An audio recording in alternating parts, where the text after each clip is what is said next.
Nežinau, kam fotkins atvažiai. Wow. Esame kelionę po etninių mažumų rajonus. Šiuo metu esame New Yorko Chinatown'e. Tai kaip ir Nolita, irgi labai rekomenduojama vieta pavalgyti maistą. Dabar realiai iš tikrųjų vos pakalbu, iš tikrųjų kiek esu apsivalgęs kinietiškų dumplingų. Tačiau šitas Chinatown'as yra garsus ne vien savo maistu ar paslaugom. 19 amžiaus pabaigoje, 20 pradžioj visoje Amerikoje, kaip įvyko didelė imigracija kiniečių, įvyko taipogi persikėlė čia ne tik paprasti žmonės, bet taipogi persikėlė ir kriminaliniai sindikatai Kinijos. Pavyzdžiui, kaip Tongo kriminalinės organizacijos, kurios panašiai kaip triada yra panašiai Kinijos garsioji, bet labiau supportina, sakykime, vietinį community. Jeigu pažiūrėsite, pavyzdžiui, čia yra raudonai išdažytas žemė. Ne šiaip savo, nes šitoje vietoje įvyko labai daug žmogžudysčių susijusių su Tongų sindikatais. Būtent šitoje gatvėje, Doerio gatvė, šitas pastas, čia buvo labai nemažai žmogžudysčių įvykdyta, arba kaip sakoma angliškai assassinations, tarp dviejų skirtingų Tongų frakcijų panašiai. Labai patogi vieta snaiperiui, arba ne tik. Tai kaip matote, labai puikia vieta atsikratyti žmogaus, jeigu jūs norėtumėt. Ogi gal paklausite, kodėl jie tarpusavy tenais kovojo tos dvi Tongo frakcijos. Tai kaip ir visa klasika kriminalinė yra. Viena frakcija iš jų užsiminėjo labiau azartiniais žaidimais, kurie, sakykime, tais laikais Amerikoje buvo nelegalūs. Taigi jie turėjo, taip sakant, savo slaptus azartinius klubus. O kita frakcija, jinais labiau užsiminėjo opimo prekybą ir taipogi prostituciją. Tačiau net ne prostitucija, kaip mes suvokiame savo šiais laikais, o iš tikrųjų vergovę moterų, literally vergovę. Tai buvo įvairių serijų, bet New York'e kodėl čia pagarsėjote visi žmogžudystės panašiai, nes kartais tiesiog nepasidalino verslu, o kartais net ir nepasidalino vergais jie. Tai labai įdomi istorija, kuri baigėsi daugmaž 1921 metais, kada New Yorko policija nusprendė visgi atsikratyti kriminaliniais šitais sindikatais. O dabar galime tiesiog ramiai ir saugiai pasidžiaugti skaniu kinietišku maistu. Au revoir.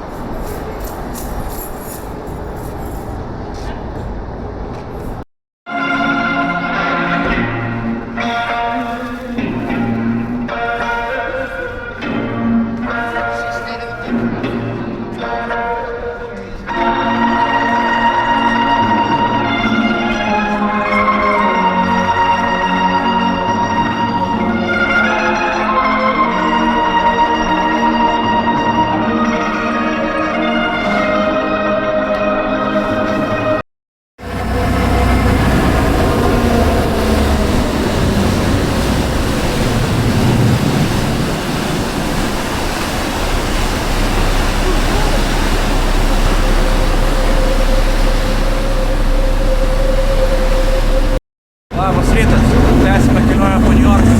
Vienas dalykų, ką pravalėsite, čia būtinai padaryti, tai paplaukite laivu po visą New Yorko įlanką. Čia rasite labai daug variantų ir už $40 ir už $120. Tačiau ką aš tikrai siūlau, tai viešasis transportas 4,50 ir jūs galėsite patirti tą patį ir už $120. Matykite visą Manhattaną. Galbūt ir Bruklino ir kitus tokius visai įdomius objektus, kurias galbūt šiaip paprastai nepamatysite bevaikščiodami po New Yorką. Laukite sekančių vaizdų.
tuose klasikinėse zombio apokalipsės filmuose, salose arba žmonės slepiasi, arba kažką slepia toj saloj.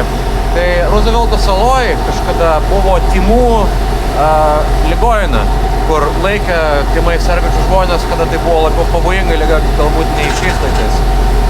Taipogi, čia buvo išprotėjusių žmonių ligoninė, asylum, kaip sakoma, psichuškė.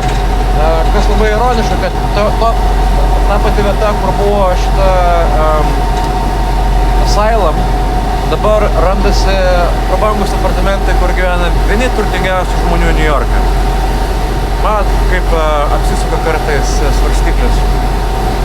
Revuo. Iškai labai statirama, bet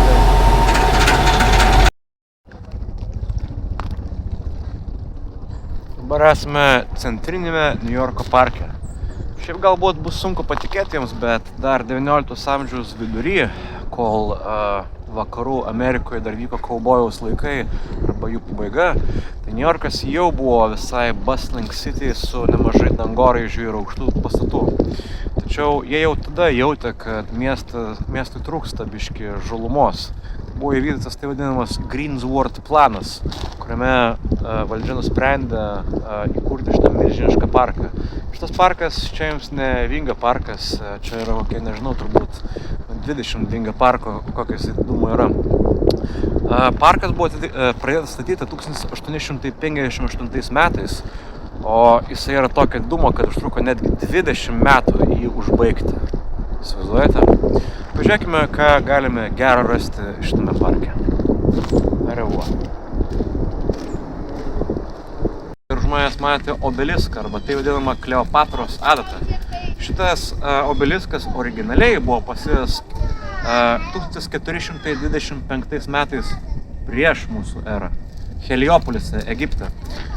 Kas labai įdomu, kad vėlyvais koloniniais laikais, daugmaž 1880-aisiais Egipto tuometinė valdžia nusprendė šitą obeliską padovanoti Amerikos tuometiniai valdžiai ir taip gavosi, kad 1882-aisiais šitas obeliskas atsidūrė centrinėme parke New York'e. Tai buvo labai didelis inžinerinis darbas pertransportuoti tokį didelį daiktą panašiai per pusę pasaulio. Ir tom užsiėmė ir fundavo Vanderbiltų šeima. Čia yra ta pati šeima, kuri pastatė labai nemažų garsių objektų New York'e, įskaitant, pavyzdžiui, tą pačią centrinę stotį, kurią prieš tai jums buvo parodęs. Tiesiog pagalvokite, koks tai buvo didingas darbas. Ir tokias senumo dalykas dabar stoja kita pasaulio gale ir spindi savo praeities šešėlių. Wow. Dar pažiūrėsite iš arti, ką pamažu pasakyti. Šitą obeliską prilaiko 4 krabai. Tai 13 metais prieš mūsų erą Romos imperija perkelė iš Heliopolis šitą obeliską iki Aleksandrijos. Ir kaip pats obeliskas buvo perkeltas, romėnai bijojo, kad pats obeliskas spindi blogąją energiją. Tai nors archeologai taip ir suprato, kodėl būtent krabai buvo pasirinkti panašiai, bet yra manoma, kad tam tikrą simbolinę prasme krabai prilaikydavo šito obelisko evil energiją nuo visuomenės. Kai buvo šitas obeliskas perkeltas į New Yorką, tai buvo bandoma išlaikyti tą pačią originalią struktūrą šito objekto. Tai šitie krabai, kurie dabar stovi čia, yra jau nauji krabai, o ne tie senieji krabai. Tai va. Mes gerbiantis lietuvis arba lenkas dar rasiu tokį labai gerą siurprizą. Ogi, pažiūrėkite iš paminklą. Ogi, čia ne kas kitas, o Jogaila. Šitas paminklas atsidūrė čia 1939 metais. Aš turbūt nepasakoju, kas yra Jogaila, toks panašiai, bet tai, kad Lenkų ir lietuvių bendruomenė New York'e pasirūpino, kad atsidurtų šitas paminklas čia, yra iš tikrųjų labai širdį spaudinti momentas. Labai rekomenduoju.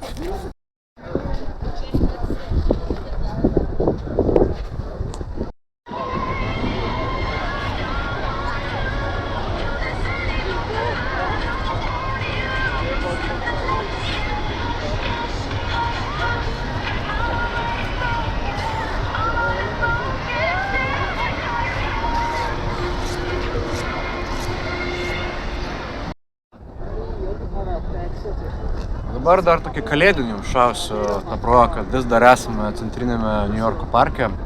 Prieš mane matote Gatstop Bridge iš tikrųjų. Galbūt jau atpažinote, kas čia per tiltas yra. O čiagi yra garsioji filmo scena iš Home Alone 2, kur Kevinas susipažįsta su balandžio močiute.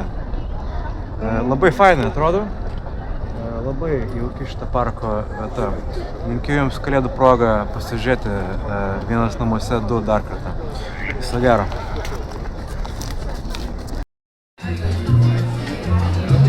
Tavo geriau atrodo.